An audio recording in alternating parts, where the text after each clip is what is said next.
mynews.studio. When you think about it, even today, 122 million girls are still denied the chance to go to school. Malala faced violence, but that didn't silence her. Actually, her voice has only grown stronger since then.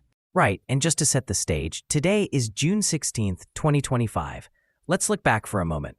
Malala Yousafzai was only 15 in 2012 when the Taliban shot her in Pakistan. She was targeted for speaking out about girls' right to education. But instead of silencing her, that attack made her activism much more visible. Yes, exactly. After she recovered, Malala and her father started the Malala Fund in 2013. Their focus wasn't just telling her story, it was making space for other girls to tell theirs too.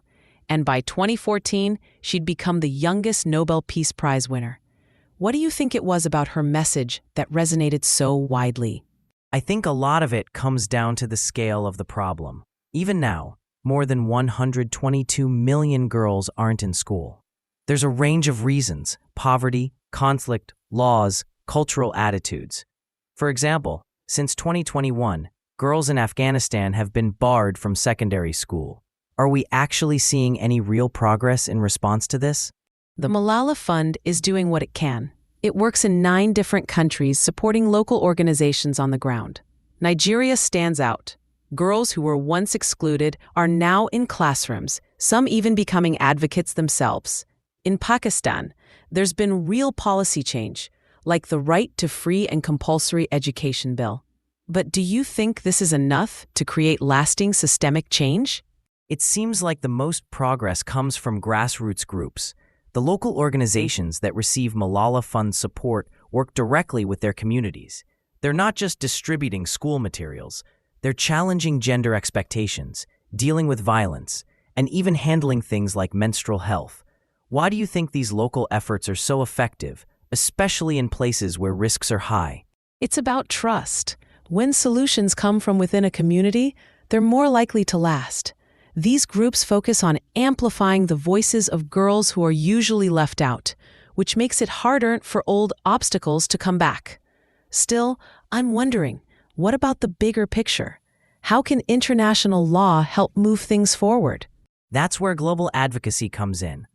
Governments can be pushed to honor agreements like the Sustainable Development Goals.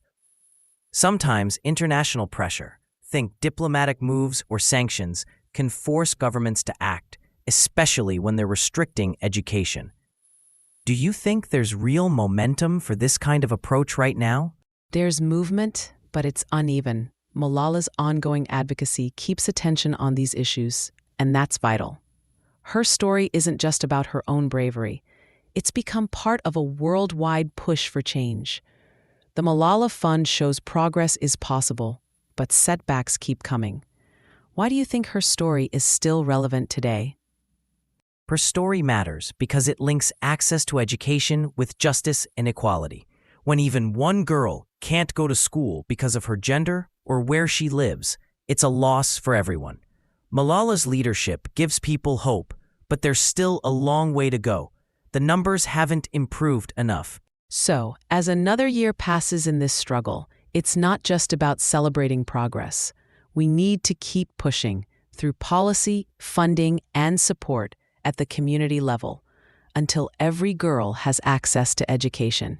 And that's where everyone listening comes in. This is about all of us. If Malala's story teaches anything, it's that one person can spark a movement, but it takes many people working together to see it through.